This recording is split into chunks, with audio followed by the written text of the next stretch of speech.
Good morning, everyone. It is our next series of Masterclass in our monthly series, I should say. So, we are running a Masterclass every month for free on LinkedIn and YouTube so that we can share some of the human skills stuff that we absolutely love in our team. So, for us, human skills absolutely make or break the performance of teams, and they help all of us just do better, whether that's in our workplace, in our community, in literally every conversation that we have. So we're a little bit obsessed with our human skills. And this month, we're talking all about giving and receiving feedback, because feedback, it's never just feedback, right? People can take it incredibly personally.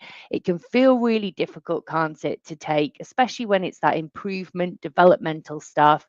And I think it's one of those really practical ways that we can build better relationships. We can build a great feedback culture within our organization that literally transforms the way that we all show up in the workplace. So whether that's for high performance, communication, whatever the feedback's on, it genuinely does improve productivity and efficiency. So that's why we chose to do that this month. Super excited to get started. So I'm going to dive right in. So for those that don't know me and haven't joined one of our sessions before, I'm Michaela Rini, and I am pretty much obsessed with this topic, I'd say. I feel that it's really foundational human skill, giving and receiving feedback, and it can genuinely either make or break a team. So we're going to explore exactly how to encourage those honest conversations, because in my view, clear is kind, ambiguity is the absolute killer of high performing teams. So if you really struggle to think about how you do this, how you handle it, if you sometimes get a bit defensive yourself, we're going to cover all of that today. So I run a learning and development company called Opportunity Global, and I've been in the learning and development space for about 16 years now. And with myself and my team, we've worked with over 10,000 leaders, managers, contributors, and feedback comes up time and time again. So that's why we've chosen to do that today. And you can, in the comments, put in any questions and I'll get through to those as I can as through the session. But if you really struggle to think about a question, something you also might find interesting about me is I'm a goat herder. So if we struggle to have any questions about feedback, you can always ask me about goats as well. Okay, so let's get started. So why feedback? Why have we, chosen this as a top topic to cover this month? Well, research shows, so this bit of research is from Gallup. They actually researched and engaged 12,000 different leaders and managers in this piece of research. And what they found was that 72% of people absolutely believe it is critical to their success to get feedback. They know it's good, they know it helps them. In that same population of people, only 5% of them actually felt that they got sufficient good quality feedback from their leaders or their managers. Now, this really frustrates me. This feedback gap, in my opinion, leads to a lot of lack of clarity, inefficiencies, and demotivation within teams. And let's be honest, it doesn't feel good, does it? If you're not sure what you should be doing, what you should be doing more of, what you need to be improve on, that doesn't feel good if you don't know where you stand. So we don't know what we don't know as humans. And the more that we can support people, the better. So we did our own bit of research. We had a look with the population of people that we work with across every different sector, just to dive a little bit deeper. And here are the top 4 reasons why people are not giving feedback. So some of these may even feel familiar to you. So drop in the comments if they are. So it could be that you're not creating time for it. You're not sure, how to give feedback. You're not sure what to say. It could be that you might be feeling a bit anxious about how the other person might react. Or it could be that you're just always focusing on what needs to improve, as opposed to giving the kind of praise and motivational feedback too. So I'm going to flip this a little bit. I'll be really honest with you that one of the big reasons why most people are not great at giving feedback or don't make time for it, it's actually because they don't feel comfortable receiving feedback themselves. So I'm going to flip our chat a little bit this morning, and we're actually going to dive firstly into how to give feedback, right? So, sorry, how to take feedback, I should say. So, I think the more that we, as contributors in the workplace, in our communities, feel comfortable receiving feedback, the more able we are to give good quality feedback to the people around us. So, that's what we're going to focus on first. And I'm going to tell you a story and then share with you a little bit of a tool and a technique to help you receive feedback well. So let's dive into the story. So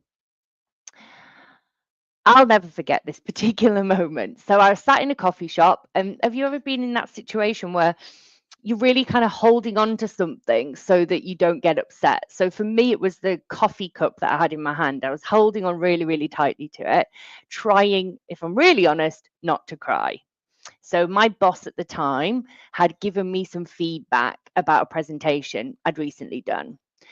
And, even though they were kind later to me, at that moment in time, they basically just tore my work apart. And it felt really uncomfortable to me. I felt like a complete and utter failure. The way they delivered it, the way they shared that information with me, I just felt awful. Truly, truly awful. And it really made me feel just massively uncomfortable, and I didn't want to be there. So I was clinging onto this coffee cup, trying not to cry. And for about 3 days, I then kept replaying every single word that they'd said to me in my head. I avoided them. I, in all honesty, actually nearly dodged a team meeting because of it. And looking back now, I kind of laugh a little bit about how much I wasted so much energy on that whole process and overthinking it and worrying about the impact of that rather than actually thinking about what it really was, which was someone sharing something with me that would ultimately help me grow and do better. But I just couldn't see it at that point in time. So, this is what I wish I'd known then, that no one teaches us this stuff. We're not taught how to receive feedback. At school, we learn about maths, we learn about memorizing key dates in history. And, if we go on to further education, you might be starting to learn some more complex strategies and business techniques or whatever it might be. But no one actually ever sits us down and says, here's how to listen when someone tells you how you could do better. We're just not taught that, right? And I really remember the exact moment this all clicked for me. There was another leader that I worked with, and they actually pulled me aside after watching me kind of fumble through some feedback that I was receiving from a team I was leading. And they'd seen all this play out. And what they said to me was, feedback is just information. It's not a judgment of who you are as a person, Michaela. And I was like, wow, okay. It just suddenly clicked for me that actually this wasn't about my worth, about my likability. And I started thinking, well, maybe actually I could start to think about feedback as being a bit of a doorway, a bit of a route to getting better or growing or doing something differently. Now, let's be really honest, that isn't always how feedback feels, right? I still don't always love receiving feedback, especially if it's not delivered in a kind way. And the reason for that is our amygdala, the part of our brain that kicks in to keep us safe, that part of the brain that actually helps us process and react to danger. So when we receive feedback, that's the part of our brain that starts kicking in. So it's completely natural and human to feel uncomfortable when we're receiving feedback. So that's the first thing. Like, don't over stress about this. This is a natural human reaction. But honestly, that conversation I had with that leader where they said that to me, it's not a judgment of you as a person. It just literally shifted everything for me, because now I've managed to find a way to handle feedback in a totally different way. And after working with, thousands of leaders, managers, contributors in our business across different sectors, I've noticed something really fascinating. The most successful people in as a contributor in an organization or as a leader, they all have this one thing in common. It's not the people who never get negative feedback. The ones that are truly, truly successful, they're the ones that know how to receive feedback well, because it encourages people around them to do the same. You've got to show and role model this stuff to the people around you. That's the key. And that's how you start to build a feedback culture within any organization or team that you're operating in. Okay, so let me share with you exactly the framework I now use. And we actually teach this in a lot of the programs that we deliver, for turning feedback from something that feels kind of scary, a bit uncomfortable, a bit tricky, into something really, really powerful. Okay, so here we go. So this is the model. Super simple, because we like simple. Simple is memorable, simple is usable. So firstly, thank the person. Even when your heart might be racing, you might be feeling uncomfortable, you might be getting a bit of clamminess in your hands, whatever that kind of visceral reaction is for you, remember to thank the person who's giving you feedback. And the reason why this is so important is we all know, as humans, it actually takes courage to give someone feedback in the first place. So literally start practicing saying, thank you for taking the time to share this with me. I really appreciate your willingness to help me do better. Just practice saying it. Get really comfortable making sure that that first reaction you have to someone giving you feedback is to thank them for doing it. It's so, so powerful. The second one is like, give yourself the space to process the feedback that you're receiving. Remember, you don't have to respond to this stuff immediately, right? We live in this world, don't we, where everything's so immediate. Everyone wants an immediate response to an email, to a WhatsApp. We've got all this distraction, all this noise day in, day out. It's really hard sometimes to actually just take a breath and process what someone's telling you. So remember, you don't have to respond immediately. It's completely okay to say to someone, do you know, I'd really like to take some time to think about what you've shared. Like, it's so helpful to me that I really want to just think about it. Could we actually catch up or schedule a time to discuss this further? And it just gives yourself that gift of processing and really thinking about what that person shared with you. Now, I see this next one in quite a lot of different models, but I'm thinking of it in a slightly different way. So we hear a lot, don't we, about in communication, like restate what you've heard to ensure that it's clear and you understand it, right? Now, I think this is crucial because you need to reflect back what you've heard. And what I mean by here is it's not what you think they meant, or what your inner critic is now jumping in, and the story that you're telling yourself about what that person shared in terms of feedback and what that means about you as a person, but really reflect back to them the actual feedback. So you could say something like, okay, what I'm hearing is da da da da da. Is this correct? What I'm hearing is you think I say a lot when I'm presenting, and is that correct? Am I understanding that right? That I need to think about how I pause more effectively, how I communicate more effectively in my presentation. Like, it's super, super simple. But I do think that kind of thing, it just prevents any misunderstandings. One of the biggest mistakes we all make in communication is assuming things. Yeah. We assume that we've understood what someone said. We're assuming they mean this, this, and this. So just get really clear and clarify with that person exactly what you've heard so that you can actually take action on it. Okay. The next one, number 4, is reflect. Like, give yourself time to actually get curious and not defensive. So ask yourself things like, what part of this feedback feels true? What can I learn from this perspective that's being shared with me? How might this feedback actually help me to grow or to do something differently? So, really give yourself the time to explore that from a place of curiosity rather than defensiveness. Really think about how that could feel for you. So, those questions are, what part of this feedback feels true? What can I learn from this perspective? And how might this help me grow? Now, if you want to drop in the comments any of the, any questions that you have or anything else that you might need, do please do that. And I can pop any of the questions back that I've shared as well.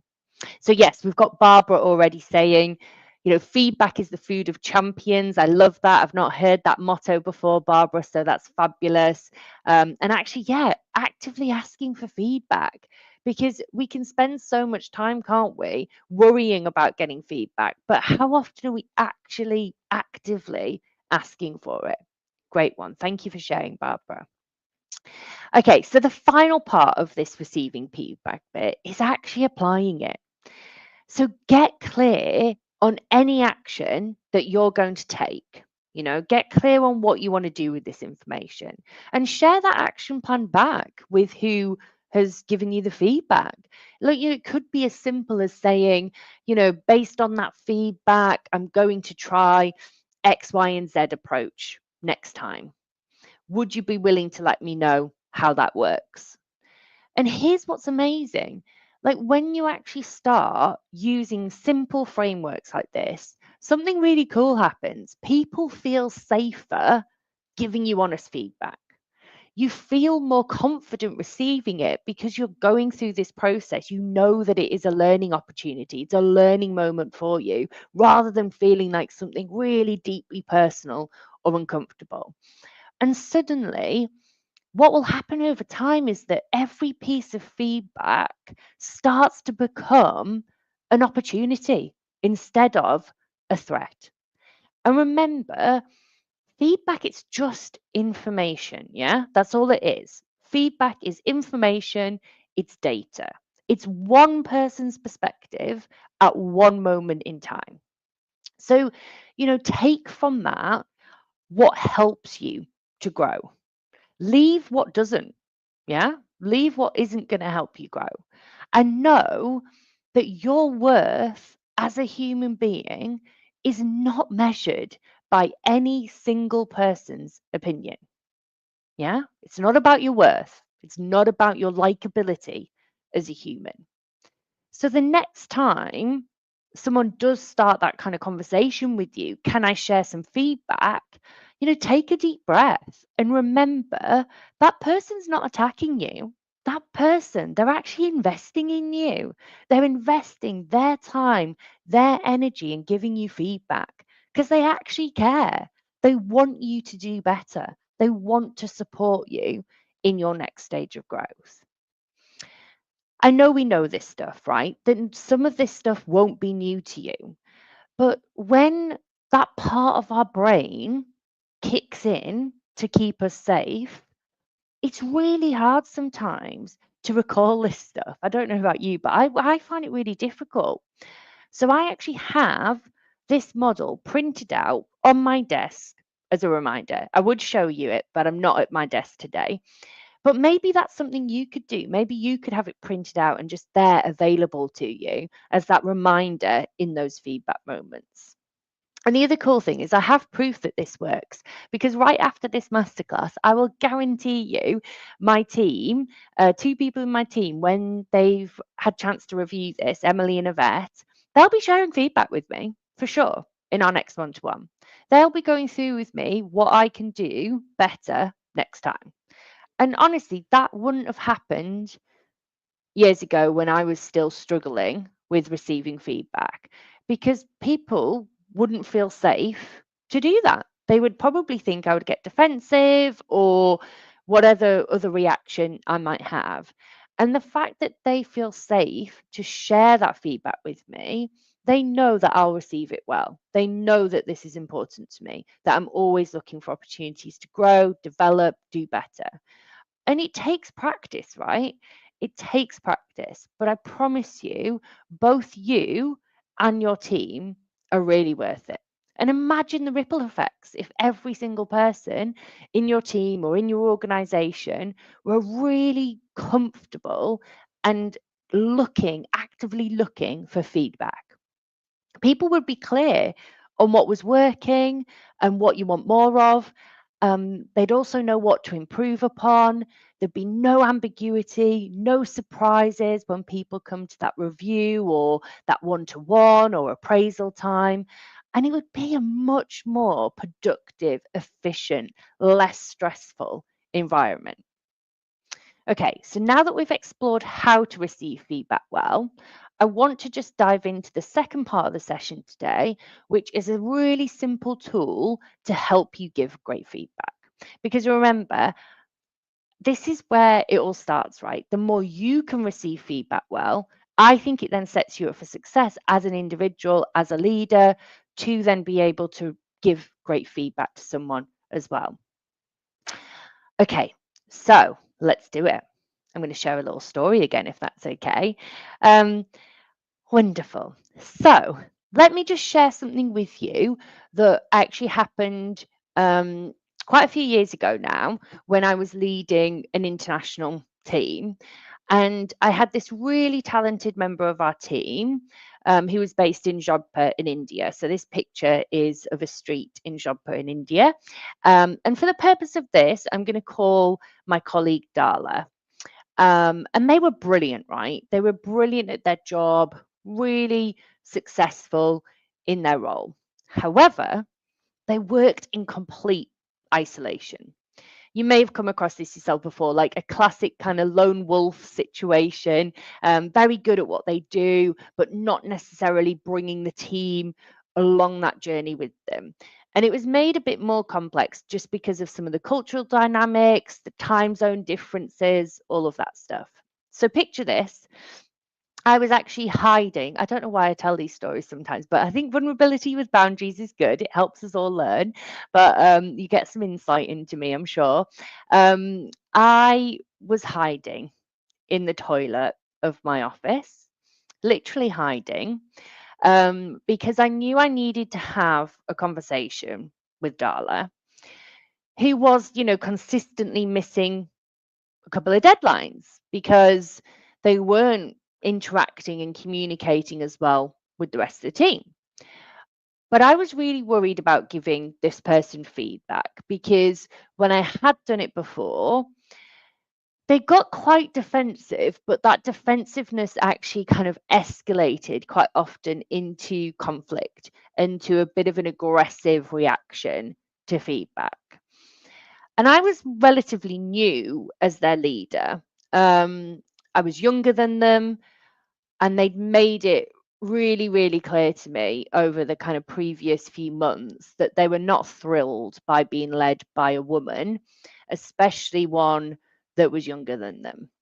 And so these dynamics, they kind of added extra layers to what was already quite a challenging situation with this project, with the key deadlines that were being missed and the milestones that we were having to hit. So one day our entire kind of project, it became almost derailed really, because no one had known that Darla had hit quite a like a major technical issue about 2 weeks earlier. And because of the time difference and because they weren't interacting and engaging in the team meetings as we wanted them to, what could have been quite a quick conversation to solve this problem actually turned into a much bigger issue, because by now we were kind of 2 weeks behind and delayed. I was frustrated. It was very apparent that the rest of the team was stressed because it was having a knock-on effect on them. And I knew that I needed to have this conversation, but I was there hiding in the toilet, because I knew that we'd had this issue, issues before, and it had been quite a combative conversation. So what I decided to do was actually do a bit of prep, which sounds really obvious, but I think sometimes I'd certainly earlier in my career gone into a lot of these conversations kind of all guns blazing, or in a situation where I was in the conversation but hadn't really given myself the time and space to prepare for it before. So for this one, I was like, okay, need to do something different. Always had loved Simon Sinek. And so in this example, I'm going to work you through this particular model that I love using now. So it was designed by Simon Sinek, and they worked on the original version. But over the last few years, me and my team have added to this, and we've developed it even further because we believe that you need some of the practical stuff in there. Like, the model was great, but when I was looking at that and thinking about this situation I had to deal with, it was really hard for me to translate that into, okay, how do I actually use it practically? And the thing is, things are only useful, right, if we actually use them. So I'm going to share with you the model that I used, and it's in the context of this particular challenge that I had with my team member, Darla. So it's called the FBI model, and I love it because it's really easy to remember and to action. And that's what this stuff would be, right? When you're in those kind of heightened moments where you're giving feedback, where you're maybe receiving feedback, we need stuff that we can just grab, use, and make happen. So first of all, feelings. So instead of me saying to Darla, you're being difficult, right? Which they were, let's be honest. But instead of me doing that, I said, look, I feel concerned about how you're approaching project updates. And I explained how they're how them missing deadlines, not joining team meetings, how that actually was impacting and how I felt about the way they were communicating with me. So notice here, I was owning my feelings in the situation. I wasn't blaming them. I wasn't casting aspersions, making assumptions. I was just being really, really clear, and I shared with them how I felt and what I'd observed. The next part is B for behaviors. And, in this example, instead of me saying, you never share anything with the rest of the team, you never turn up to meetings, instead, I really focused down on what I'd noticed from a behavioral perspective. So in this scenario, I've noticed in our last, 3 team meetings, when I've asked you about progress, the response that I'm typically getting is, it's fine, I'm handling it.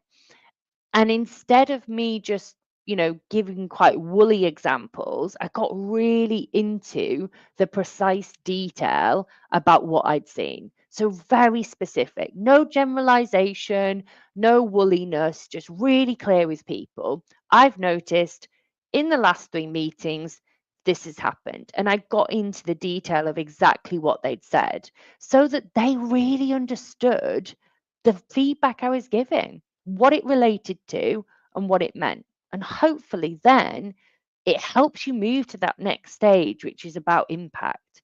So, I for the FBI model is impact. So, instead of saying something like, you're not being a team player, I said, when we don't know where you are at, we can't support you, we can't help you.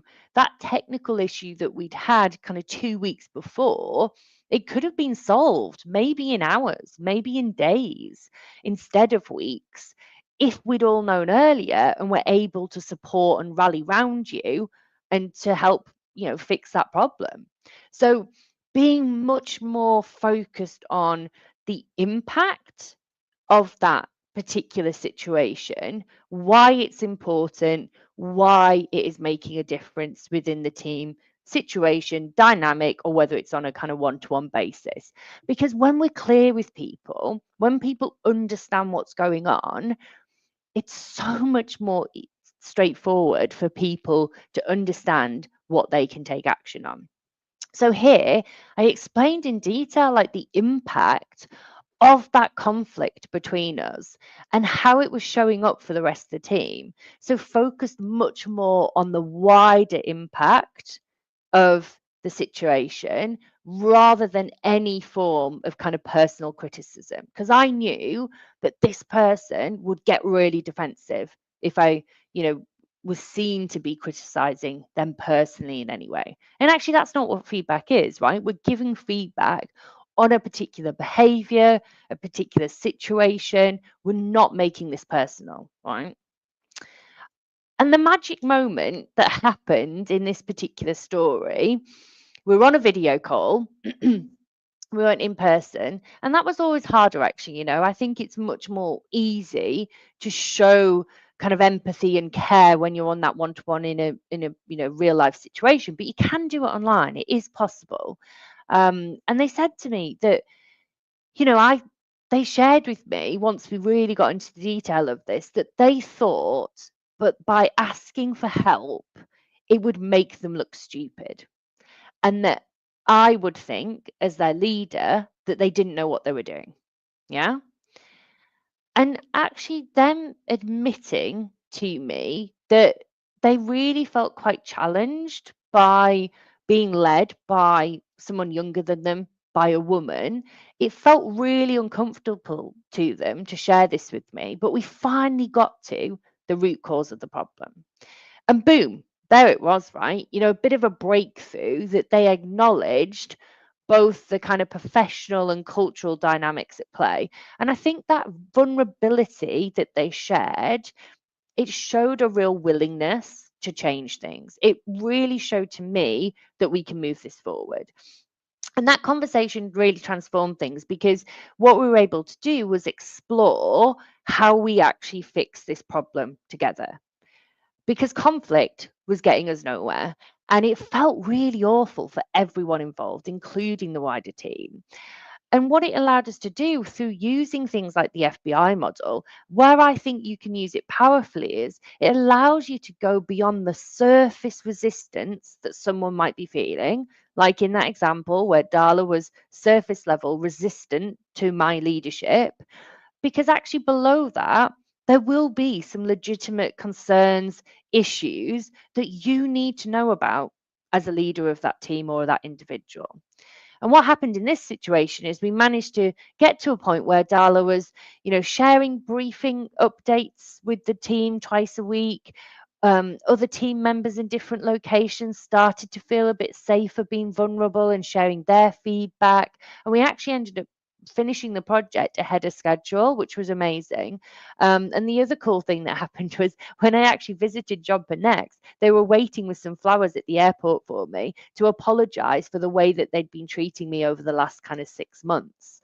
So this really showed to me that when we really listen to people to understand the actual problem beneath some of that surface defensiveness, that's when you can start to create real change within your teams. So next time, when you are kind of dealing with maybe people who are a little bit defensive in a feedback situation, or when you're feeling uncomfortable about giving someone that developmental feedback, I really want you to think about, how you can prepare that FBI, write down your feelings and really own them in the conversation.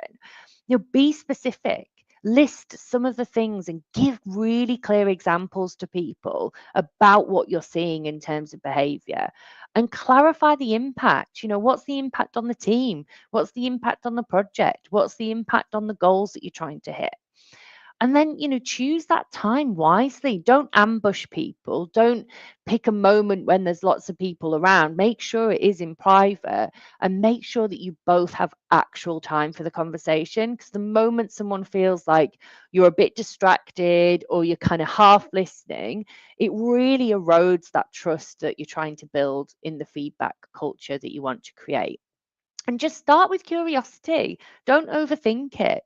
Maybe use something like, help me understand this, or I'm curious about that, or walk me through something.